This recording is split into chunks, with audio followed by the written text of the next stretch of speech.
See, early days, we have to search for the information. Maybe we need to go to a newspaper or some article, or need to wait for exam shipping times to get that information. But today, at the touch of a button, you have everything here. The laptop is your virtual office. I like my job very much, and it is very exciting because it has a lot of immense prospects, and we are contributing to the trade. We are in the area of service where we are able to have very good relationship with the customer. We are able to move from a transactional role to a relationship role, almost to the extent of a customer becoming part of our family. The moment job becomes very interesting, then there is no drudgery in this whole thing. There are times when I have got engaged myself in a job so much so that I don't even realize that the time has come. Suddenly, you start getting into the job, by about 2:30, 3 o'clock after lunch you got in. Suddenly you see the time is 5:30. You didn't even know how the 3 hours passed because you're so much involved in the job. And that is how, for me, life has been right through. All these 30 years, I never felt I was doing a job. I was only seeing that I was contributing to the industry and how I have been of service to various stakeholders across the continuum. One place where people don't have problems.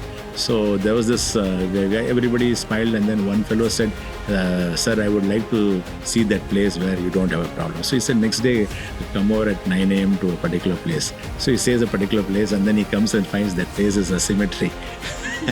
So he says, here the people are no longer alive.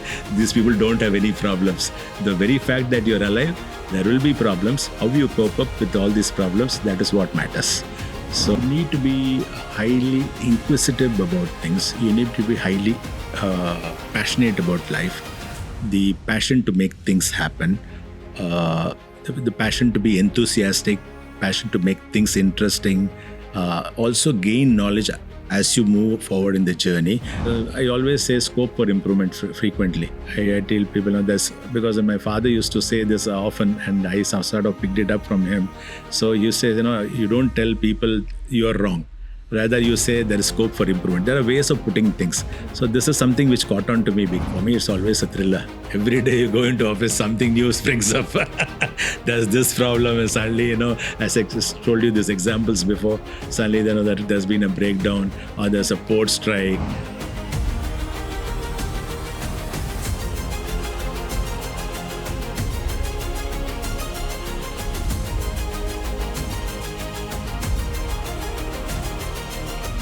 Welcome to the Logistics Spotlight, where we bring you the logistic heroes from behind the screen to the spotlight for you. Today's episode is sponsored by Logbus Institute of Shipping and Logistics. If you're a fresher looking to start your career in the industry of logistics and shipping, then Logbus is perfect for you because they offer a 30 days intensive course with 100% placement. In today's spotlight, we have Mr. Balaji. Hi, sir. Hi, Faira. Good morning, and looking forward to a wonderful interaction today. And I'm sure we are going to have a great time ahead. Absolutely. Yeah, thank you. So I want to start by asking, how did you come into the industry and what was your inspiration? Okay.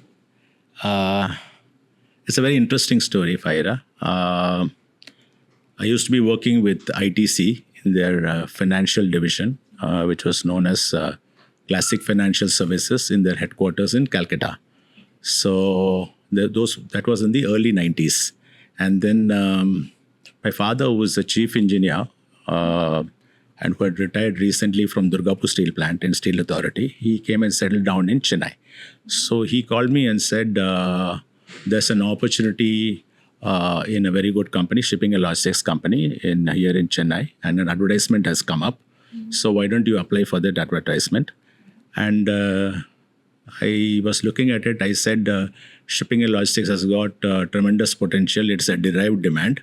So why not we apply for it? So I applied for it. And then this was a company called Marine Container Services South Private Limited, which is part of Seahorse Group. Now, Seahorse Group is a very reputed shipping and logistics group. So I applied for that job. And then that was for the post of Deputy Manager, Sales and Service. And incidentally, I was in the final stages of my MBA, which was an executive MBA program, which every 4 months we used to go to campus for about 12 days. And like that, we had 9 such trimesters, they say. So every 4 months we go. So I had done that, and that came in handy, where I had already specialized in HR and finance. So I was called for the interview once I applied for the job, and then senior professionals, Captain Katre was part of the board, and Ram Kumar, Mr. Ram Kumar, who was general manager at that time. They both interviewed me, and then I did very well, and I got shortlisted, and that is how my shipping journey started. Yeah, and then from there on, there's no looking back. I covered more than 30 plus years in the shipping and logistics industry. So fresh out of college, you moved into shipping and logistics. Not exactly fresh out of college. I would say I had been working for ITC for some time, and then I got this opportunity. Okay. So you have worked in the industry for 30 years.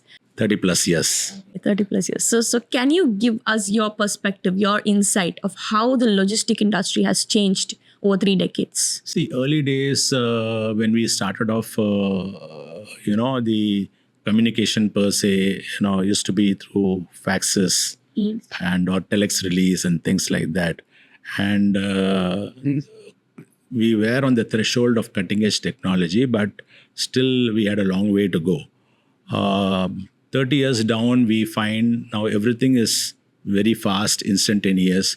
Today is the age of WhatsApp. Today is the age of mobile telephony. Today is the age where through internet and EDI, we are able to transmit documents.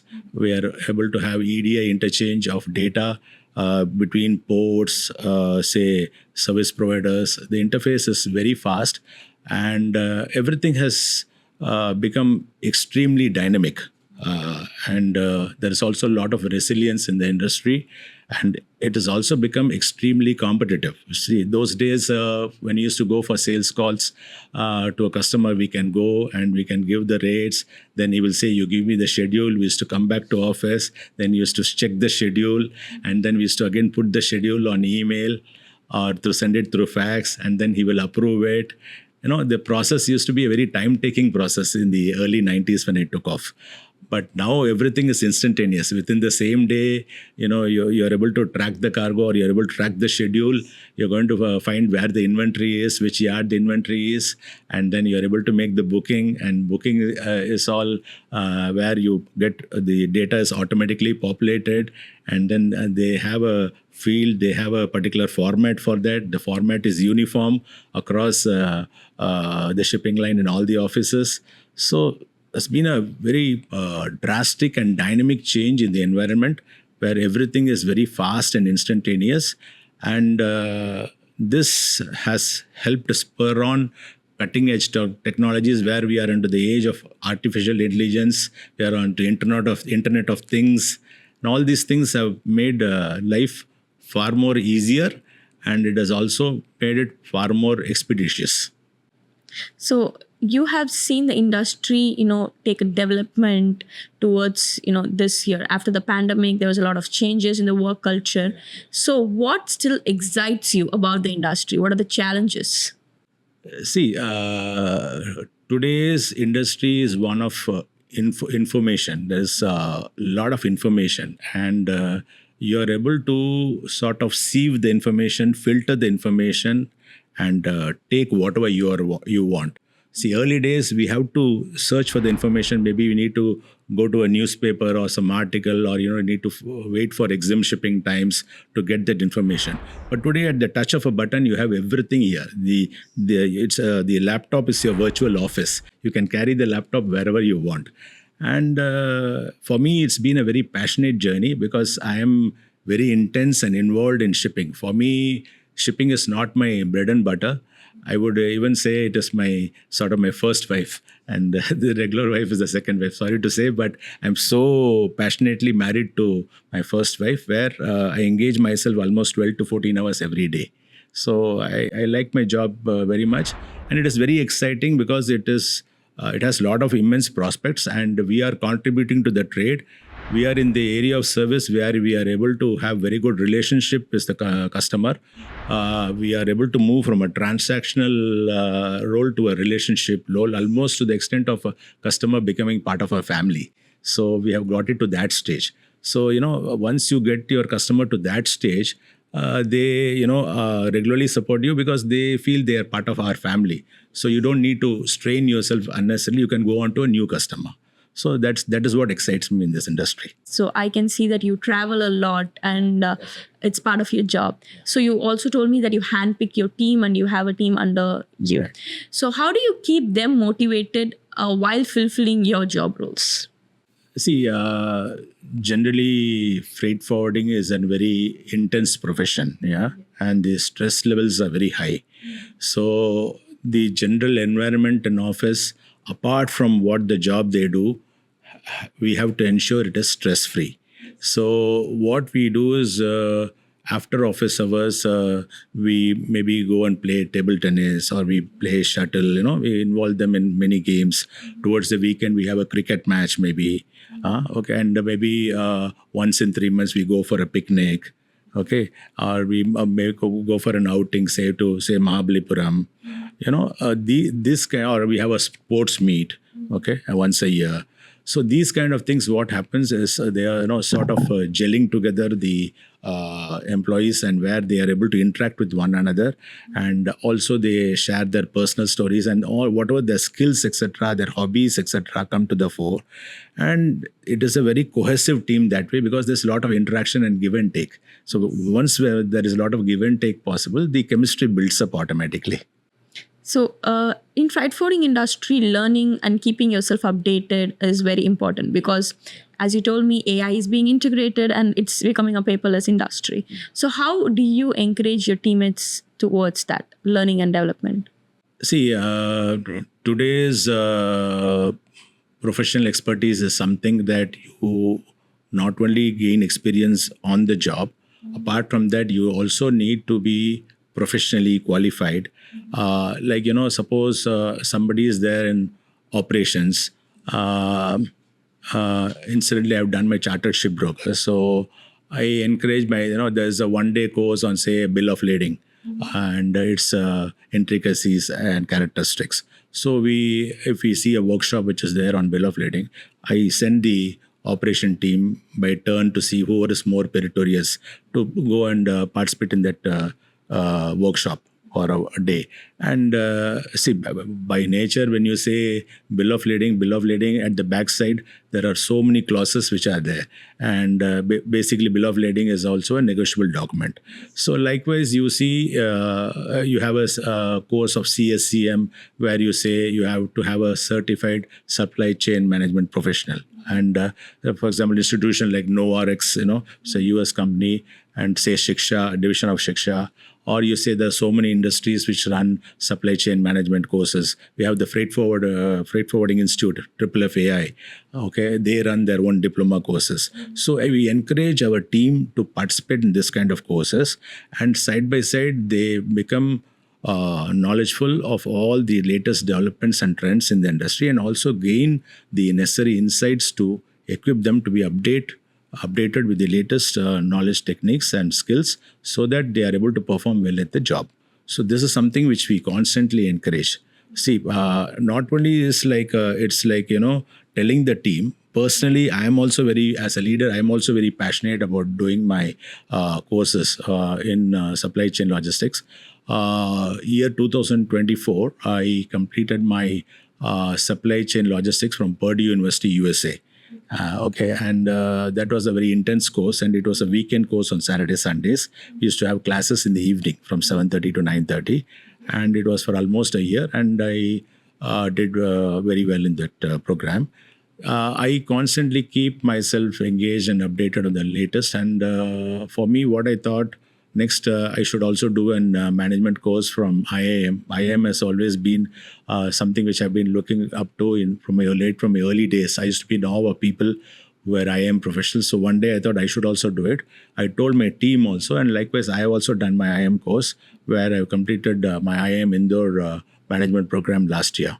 And I have been successful. I got 86% aggregate and did very well. So this is something which I share with the team, and they in turn get inspired. Okay, if our team leader is doing all this, and that at an advanced stage he is able to do in spite of the work, then why not we as youngsters also do a similar program. So because that is something which it's going to put them in a good stead, and their career prospects are also going to be, grow as they move ahead. So that's a very thing. You lead by example. Lead by example, absolutely. Thank you. How has your past experiences, the past challenges you have faced, how has those helped who you are right now in the industry? See, past we keep having lots of challenges in the supply chain logistics. You can never be sure. Maybe you have booked some containers the previous night to maybe go to Ranipet. Early in the morning when you get up, your team tells that there's been a breakdown of one of the vehicle, and maybe immediately you need to keep the customer updated that maybe there's a slight change in schedule. It is all about keeping the customer engaged, customer updated, because these kind of contingencies will keep happening all the time. So how dynamic you are, how nimble you are, and how flexible you are is something which is very important. And all our past experiences sort of teaches us where the pain points may come in the future, like whether it be from the documentation side, or from the transportation side, or from the ship schedule side. Our past track record of all this will give you possible pain points. These are the possible pain points where you need to be extra careful. So these are the experiences which teach us that as we move forward, I need to be extra careful of the checklist which I have to keep, and constantly keep monitoring the tracking up the whatever the milestones which are there, which I do. Thank you. So I want to understand, what skills does a person need? Soft skills or hard skills? What are the skills does a person need to be as successful as you in the industry? See, one thing is the knowledge component, because he or she has to be having the requisite skills which are required for the job. See, like somebody who is very good in sales may not be having the temperament of an operation manager, and vice versa. So they say each man for each job, the right man for the right job. So it is important that the person who is taking up that responsibility is adequately equipped to take on that role so suitably, and also to know what that particular job is there, what is needed for him, he or she, to fulfill that job in a very complete way. That is very important. And in such cases, starting from a trainee, is somebody who is a manager would obviously have put in at least minimum 5 to 6 years of prior experience. So having come with the relevant experience, they are expected to do the job very well. And wherever they need guidance, that is where, as we rightly said, we are talking of training and development, where give them the necessary input so that they are well equipped to handle the role very well. This is the way I see things. Yeah. So I want to know about, what are some of the significant challenges or setbacks that you faced in your career, and what has it taught you? See, I incidentally in my career, apart from my routine job, I also have handled several very good projects. Now, projects is one area which is highly specialized, where it's high revenue earning, but you also need to put in extra efforts over a period of time, say 3 months, 4 months, 6 months, so that it is a one-of-a-kind project where everything right from the basics of what the customer needs to get transported. Now, I remember a particular case in this point, because I will illustrate it with an example of what challenges we faced. There was a particular company which needed to move Wärtsilä generators from a place near Mettupalayam in near Ooty, and that had to go into Chittagong, which is what we say Chattogram port now in Bangladesh. Now, this Wärtsilä generators, 2 of them had to be, each one of them 110 metric ton capacity. It's huge. And they had a technical team in place from the company's side. It's a textile company, and they are actually moving this generators to Bangladesh, because in Bangladesh it is a place where it is interior in a forest-like area, where there is no other source of a hydel project or coal or anything. It has to run purely on the generator power of these two generators which are there. So what happened is everything was moving smoothly. We had done all the meticulous planning. I went inside the site office where these two generators were. And we were thinking next day morning, the trailers were the huge multi-axle trailers which had to come from Mangalore side. I had rung up the transporter who was on his way. So somewhere near Hosur, he called up and said, "Sir, we got stuck here. There's a minor accident. So we don't think we can be on time tomorrow morning to place these two multi-axle trucks." So this was happening around 3 p.m. in the previous day. So suddenly, everything, we thought when everything was going smooth in the project, suddenly we met this challenge. So I didn't get faced. We were actually having a Jeep vehicle. So me and my colleague, both of us, what we did is we immediately, we didn't even have our lunch. It was around 3 o'clock in the afternoon. We were planning to have lunch. That is when the call came. So we rushed to the site. I said, let's go in person. Hosur would be at best about 6.5, 7 hours from here. So from Mettupalayam, we rushed all the way up to Hosur. Went there, met the drivers and the other vehicle which had been slightly dented and all. We paid some compensation to that person and then pacified them. And then again, we motivate the driver to drive during the course of the night and still managed to, maybe it was 9 o'clock, instead of 9 o'clock, by 10 o'clock, we were still able to place the vehicle there at the factory. And this was highly, the team there, the shippers team was aware of all the developments. We kept them updated and they were highly appreciative of the commitment and the resilience and the speed which we showed at that time to still go there. And this kind of sudden bottlenecks which come up, how you are able to reacting to a situation and how you are able to still cope up and address the stress situation is what logistics is all about. This is just one example. Like this, you have numerous operational challenges. Some customers will ask for some impossible things of, backdating a BL. Then we'll have to educate them, the consequences of backdating a BL. No, you should not do this. Rather, let's have a switch BL system. What is the solution you're able to give? It's not about only the problem. So we say, okay, why don't you initially take a receipt for shipment BL, RFS BL, and then later on we will give you a confirmed BL where it can be a switch BL. So these kind of situations. There was another situation where to a neighboring country, there was an export to be done. And they had to reach there. We don't have good relations with that country. And still the export has to reach that country. So we used the Middle East, Dubai, to rework there, and then it has to go into Karachi. So how it can still be done? So we first leg to take it up and then take it there and cross the container. And then we found a fresh shipper there who was willing to meet out those needs. It's a division of this existing shipper. So these kind of proactive ideas which we are able to give. In a third situation, I remember we had Tupperware who does these products, the Tupperware products which we have. So they suddenly said, they had to ship out some 2 containers to Antwerp. And they found out schedules in Nhava Sheva everywhere. And at that point in time, they were unable to reach within those 17, 18 days transit. So I then looked out ahead. They were checking with several other forwarders. Those forwarders couldn't meet the deadline. But still sitting in Chennai at that time, I used to work with UT Worldwide, which is the present DSV forwarders. So I was a regional ocean freight head. So I still found out a way where I was applying my mind to see that from Tuticorin, there's a vessel going into Colombo.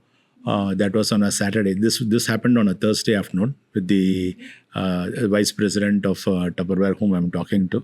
So it so happened that on a Saturday, there was a vessel from Tuticorin going into Sunday early morning. And there was a Safmarine mainline vessel going to Antwerp in 14 days' time. So we still were able to maintain those 17 days transit, where innovatively we were able to move this cargo all the way from Hyderabad to Tuticorin and then rework, and customs formalities were finished on Saturday itself and Saturday evening, because there's no waiting time in Tuticorin for the vessels. So immediately it could be loaded onto the feeder. Sunday early morning, it arrived by about 7 o'clock. The feeder came in by about, the main line came in by about 8:30. We were still able to make a hotline connection. And that is how we give innovative solutions where they were able to save a lot of money on air freight. Otherwise, this whole thing would have been air freighted, should have been easily 6-7 times the cost. So something which was say about 6-7 lakhs would have been 45-50 lakhs. So even today we maintain relationship where the customer is very happy. So so to say that when a challenge comes up, that can also, you can use this to your advantage, where if you're ready for the situation, if you're innovative, if you're flexible and dynamic, you can still make it work your way. So how do you handle the stress of it, keeping you updated, keeping innovation thinking, logical thinking and all of that, and still yet doing your job? See, right from the very beginning, me as a supply chain professional got very interested in this job. So I always say, when you are very interested in any project or any work, then it doesn't become drudgery. It doesn't become boring. You yourself, as you pointed out some time back, that this is not actually boring, it is very interesting. So right from my beginning, whenever I took on any job, I found it very interesting. And I used to see what is the plus in this, what is the minus in this, what do I gain from it, what have I learned from this, how I can apply this in various situations. There are so many situations, even in the home front, where we do packing. So if you learn from the commercial side how packing is done, same thing can also be put in the domestic side, and that is how you pack, or vice versa. So in each and every application, if you start looking at it from that angle, then job becomes very interesting. And the moment job becomes very interesting, then there is no drudgery in this whole thing. There are times when I have got engaged myself in a job so much so that I don't even realize that the time has come. Suddenly, you start getting into the job, by about 2:30, 3 o'clock after lunch you got in. Suddenly you see the time is 5:30. You didn't even know how the 3 hours passed because you're so much involved in the job. And that is how, for me, life has been right through. All these 30 years, I never felt I was doing a job. I was only seeing that I was contributing to the industry and how I have been of service to various stakeholders across the continuum. That's a very amazing point of view. Thank you so much for sharing. Thank you. So is there any mentors or role models that you have come across your career? See, from the personal side in the family, my father, basically, he early in my childhood, my father has been a very strong mentor to us from the family side. If you talk about his story, it is interesting because why I look upon him as a mentor is early days. He finished his BSc Physics, where he used to tell me that if there were 6 questions in an exam, he used to attend all 6 questions in the exam in physics and get 120 out of 100. So those days it was possible, I believe. And then his father, that is my grandfather, was a railway doctor. So being the eldest in the family, my grandfather was discouraging my father from going anywhere outside of Trichy, Srirangam, where we were native. But my father, being very resilient and innovative and a very ambitious person, being engineering, he wanted to take up an engineering background. He applied for BITS Pilani in Rajasthan. And since the admission letter may possibly come home, he had told the post office guy, the postman, not to deliver home, and just to inform him, and he will go and collect it from the post office. So that is how he did, and he got through, and then he got the intimation that he should come and join. So the same evening only, he went and told my grandfather this. I believe that I got this one course in engineering course in metallurgy in Pilani, so I'm leaving tonight. I believe grandfather was extremely shocked, but my father just left, and rest is history. Then he went on to Pilani, and then he said at the middle of the night he was on top of a camel getting there at 2 a.m. in the morning. And then it was totally, everything was new culture, new places. And the next day morning, a person who was used to idli, dosa, upma and all for breakfast, he had a plate, and then he went and thought very enthusiastic, he will get some good breakfast. He opened and he saw a big laddu over there for breakfast. And then he said, I had to cope up with this kind of situations where the habit of having food is very different. The culture is very different in Rajasthan from what we have down south. Why I'm saying the adaptability part of my dad and how he gradually took on everything, and then he went to become a management trainee in Durgapur Steel Plant in the year 58. And the next 30 years, 9 months, he went on to serve the metallurgy department, where the heat levels are very, very, very challenging. It's about 1,600 degrees where you have to melt steel melting shop. But he went on to do shifts and all, and gradually he rose up the ranks to become a chief engineer there. So to say, he has been that kind of a very strong mentor. He used to take out, we were three of us. My sister, of course, she's a civil services, this one, and I know IAS officer. Me being next, and then my younger brother is a doctor. So my father ensured that, by setting an example himself for all three of us to, whatever our potential and whatever our passion, he allowed us to move in that direction and realize our full potential. So that he has been my mentor from the personal side. And apart from that, if I look at it further down the career, of course, my father passed away nearly 30 years ago. So thereafter, I was looking to see from a professional side who I can have a good mentor. And there's this gentleman called T.T. Rangarajan, who is into infinite theism, is what his philosophy is. And you can, of course, find his teachings in YouTube. And I found him very interesting because those days he used to have a magazine called Frozen Thoughts. And that used to be available in every, chain store or provision store or pharma store. You used to find this. Those are very interesting stories of various people, of how they have met their challenges and how they can be shaped and how their destiny has come forward purely by resilience and determination and passion. So these are stories which were very interesting and excited me. There was also Dr. Norman Vincent Peale. I used to read a lot of books. The books like A Tough-Minded Optimist of Dr. Norman Vincent Peale. Recently, Dr. Norman Vincent Peale is a Paris church learner and also a pastor who used to do a lot of lectures, and he used to have large audiences where he used to deliver lectures. And he was one person who was extremely positive about things. In whatever situation, he used to say, people can fall down. It is not about falling down. How many times you fall down, that is not the point. The next time again you get up, that is what counts. So there's a very interesting episode where in US, Norman Vincent Peale says that, there is only one place where people don't have problems. So there was this guy, everybody smiled, and then one fellow said, sir, I would like to see that place where you don't have a problem. So he said, next day, come over at 9 a.m. to a particular place. So he says a particular place, and then he comes and finds that place is a cemetery. So he says, here the people are no longer alive. These people don't have any problems. The very fact that you're alive, there will be problems. How you cope up with all these problems, that is what matters. So these are my mentors, so to say, my father in the initial years, and then Mr. T.T. Rangarajan, and then Dr. Norman Vincent Peale. These are the people who had shaped my initial years, and that is how I come to be here. Thank you for sharing. Thank you for giving us book recommendations as well. Thank you. So we have come to the end of the interview. So before that, I would like to ask you, what is the one key advice that you would give to freshers or people who want to come inside this industry? See, you need to be highly inquisitive about things. You need to be highly passionate about life. The passion to make things happen. The passion to be enthusiastic. Passion to make things interesting. Also gain knowledge as you move forward in the journey. See, you keep your eyes and ears open. There are so many things to see, listen, hear.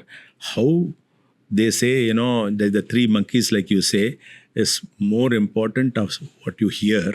Rather than talking, the more you have to see, because we have two eyes and only one mouth. So see a lot, gain everything in terms of perspective. Wherever you're curious, Google it, and these days with AI and all, you have all the information at your fingertips. So anything and everything you can know about things, and gather a lot of knowledge, sieve through the knowledge, what is important to you, take only that kind of knowledge which is relevant, and keep moving forward, and be very, very inquisitive to learn more and more and more. And there's never an end to learning. They say in Tamil actually, katrathu kaiman alavu, kalladhathu ulaga alavu. Yeah. So this the ocean, there's lots of things to learn. And what we have learned is hardly anything. A lifetime is not enough. You can keep learning. and there's never an end to learning actually. So I would always tell people that the youngsters who are there to be very passionate and keen about their journey, and automatically things will happen. Okay. So I have a few fun questions for you, which can be answered in a line or something. It's like a rapid fire questions. Okay. So one skill every logistic profession must master. What is that? Communication skill, I think, because only if you are able to communicate well, then you are able to put forward your ideas. Okay. So one word to describe the freight forwarding industry. Dynamic, because the environment today is extremely dynamic. So you need to be very agile. Okay. So if you have to work only with one freight for life, which would it be? Air freight or ocean freight? Ocean freight. Why I would say? Because ocean, almost 90% of the traffic moves through ocean. And I have also been an ocean person right through most of it. Not that I don't know about air freight, because I've also handled an administrative role in several companies like Forbes, Daxter, and all those companies. But I've basically been an ocean specialist right through. So, and most of the traffic moving through ocean, I like to be in that area. So best stress reliever after a shipment goes wrong. I usually, chill out by calling the team, let's go and have a cup of chai. Okay. Just chill and just find out what's the latest movie, which movie you would like to go, what is happening to Jananayagam now. Being a Vijay buff, when do you think the movie will come out? Something like this, have light-hearted moments. Somebody says, there's going to be a State Bank of India marathon, which is coming up shortly. Now, whether you'd like to participate in that, I'm going to participate. Just chill out and hang out and have some light moments, which is both fun and also which is very interesting. Automatically, things will fall in place. So what is that one phrase that you have used too much in your career? I always say scope for improvement frequently. I tell people this because my father used to say this often, and I sort of picked it up from him. So you say, you don't tell people you're wrong. Rather, you say there is scope for improvement. There are ways of putting things. So this is something which caught on to me big time. So I say that often. So one thing that still surprises you about this industry? Resilience. There's tremendous resilience in the industry. See, on the general side of perspective of things, the pressure on margins have become intense. See, maybe, the early 90s when we started off, we were still able to make decent money in every shipment. Now today you need to be, not that you can't make that money, you need to be far more innovative. You should be ready to take on more complex activities in the whole process. Maybe instead of having a port-to-port scenario, concentrate on more hinterland regions transportation overall, where it is a multimodal, where it is combining air, sea, trucking, railroad or through boat, whatever, where there's a combination of multimodal. When you take on more complex activities, then your margins are more. So focus on those kind of activities which will be serving you well, rather than just a port-to-port. Suppose I say Chennai to Singapore, it's even going into the negative. So you don't actually make much. So focus on what is relevant, where you can make more money and make it more interesting for the customer, and you're also able to serve the customer well. So the last question, if logistics was a movie genre, would it be thriller or a drama? For me, it's always a thriller. Every day you go into office, something new springs up. There's this problem, and suddenly, as I just told you these examples before, suddenly, that there's been a breakdown, or there's a port strike, or, this particular port is not operational. So you have to bring it to another port and then move it interland. So suddenly you say, Cochin, the productivity is less, or maybe, Chennai, the productivity has come down, it has moved through Kattupalli. I'm just giving case examples, not necessarily that it should happen in that order, just giving a general example. And whenever you have a situation of such kind of scenarios, how agile you are, how dynamic you are, so that you are able to immediately come up with another stopgap solution to circumvent the issue.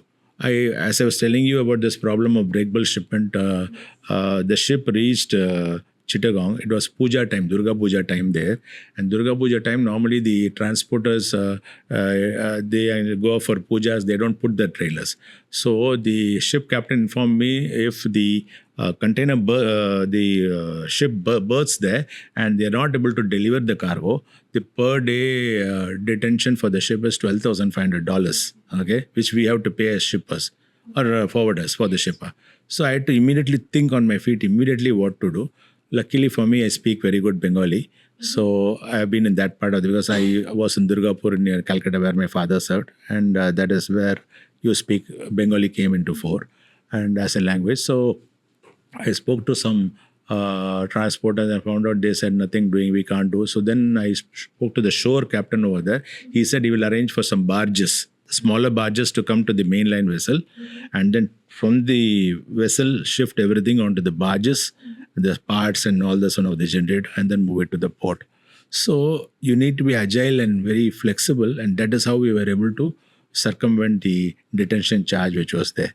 So these are the small things which make a huge difference actually. So thank you so much for being here with us today. I enjoyed this interview. Thank you a lot. So we have come to the end of yet another very inspiring episode, because this episode was very fun-filled and I was on edge of the seat with all of the stories Mr. Balaji shared with us. So keep watching our channel for such inspiring people and stories. So until next time, we'll meet you on yet another episode. So thank you so much. Subscribe our channel. And also I'd like to thank our sponsor, Logos Institute of Shipping and Logistics. Thank you.